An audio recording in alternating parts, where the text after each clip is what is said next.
रेखा के पिता दिल्ली में किसी तरह अपने और अपने परिवार का पेट पाल रहे थे। पर एक दिन, अरे रमेश, तुम्हारी बेटी के तो समझो भाग्य ही खुल गए। वकील लड़के का रिश्ता आया है। अरे वाह, कब करना चाहते हैं शादी? वो लोग तो जल्द से जल्द ही करेंगे। बाकी शाम को मैंने रेखा को देखने के लिए बुला लिया है। तेरा घर छोटा है तो तुम लोग मेरे घर ही आ जाना।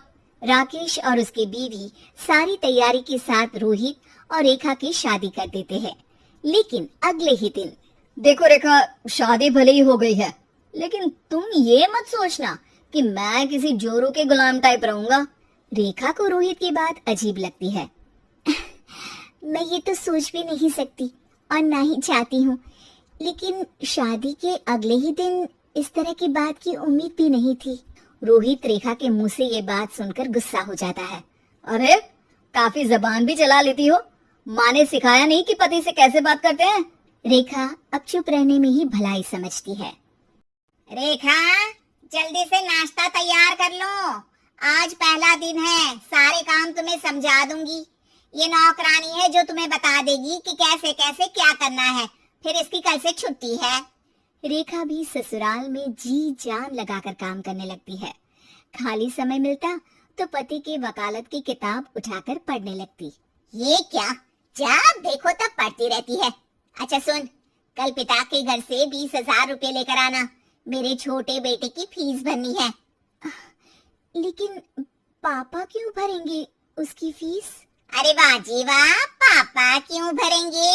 तो ये बता, हम क्यों रखेंगे तुझे यहाँ? क्यों खाना देंगे फ्री में? अरे, क्योंकि मैं बहू हूँ इस घर की। तभी वहाँ रोहित आ जाता है। अरे वाह, बड़ी जबान चला रही हो। चुपचाप माँ जो कह रही है वैसा कर, वरना सामान उठा और जा अपनी झोपड़ी में। बेचारी रेखा क्या करती, पिता के घर जाती है, उनको सारा हाल बताती है। पिता भी जैसे तैसे पैसों का इंतजाम कर बेटी को ससुराल के लिए विदा करते हैं। देखा, अब कहाँ से आए पैसे? अरे बहुत माल है तुम लोगों के पास, बस सीधी उंगली से निकालते नहीं।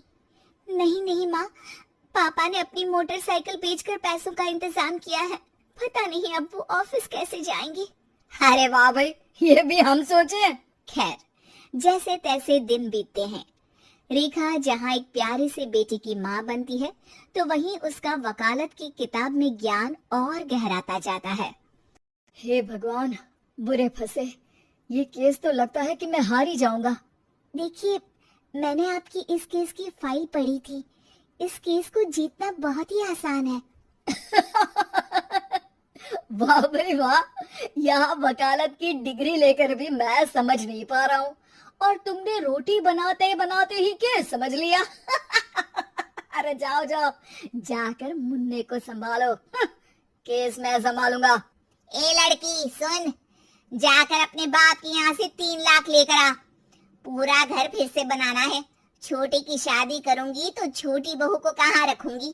पूरा घर तो तूने घेर रखा है। ऐसा मत बोलिए माँ जी, पापा इतना पैसा कहाँ से लाएंगे? अब तो वो रिटायर भी हो गए हैं। हाँ, तभी तो बोल रही हूँ, रिटायरमेंट के पैसे तो मिले होंगे ना। लेकिन वो अगर आपको दे देंगे तो बुढ़ापा कैसे काटेंगे? रोहित रेखा की बात सुनकर गुस्सा हो जाता है। ए सुन, चल अपना सामान उठा, अपना बच्चा उठा और निकल यहाँ से।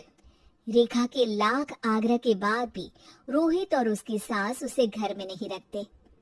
पापा, मैं तलाक चाहती हूँ।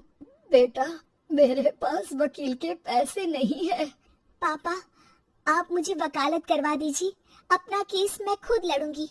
इस बार रेखा के पिता भी उसे ससुराल ना भेजकर रिटायरमेंट के पैसों से वकालत करवाते हैं। और फिर एक दिन कोर्ट के बाहर, रोहित, आज तुम अपना ही केस हार गए, वो भी उस लड़की से जिसकी तुमने कभी कदर ही नहीं की। रेखा, मुझे माफ कर दो। मैं इतनी बड़ी अमाउंट कहाँ से लाऊंगा? मैं हर महीने पैसे नहीं दे सकता तुमको। पैसे वहीं से लाना जहाँ से तुम मेरे पापा को लाने के लिए मजबूर करते थे। एक पिता अपनी बेटी की शादी उसकी खुशहाली के लिए करता है, ना कि सारी जिंदगी कर्जदार बनने के लिए। अरे, मेरे ही बेटे की किताब पढ़ पढ़ कर ज्ञान बांट रही हो। वकालत की किताब तो ससुराल में ही पड़ी थी ना। बिल्कुल, यहाँ मेरी गलती रही। जिस पैसे से मैंने इसकी शादी की थी, मुझे वो पैसे पहले इसकी पढ़ाई में लगाना चाहिए था। और आज रेखा एक जानी मानी वकील के रूप में काम कर रही है।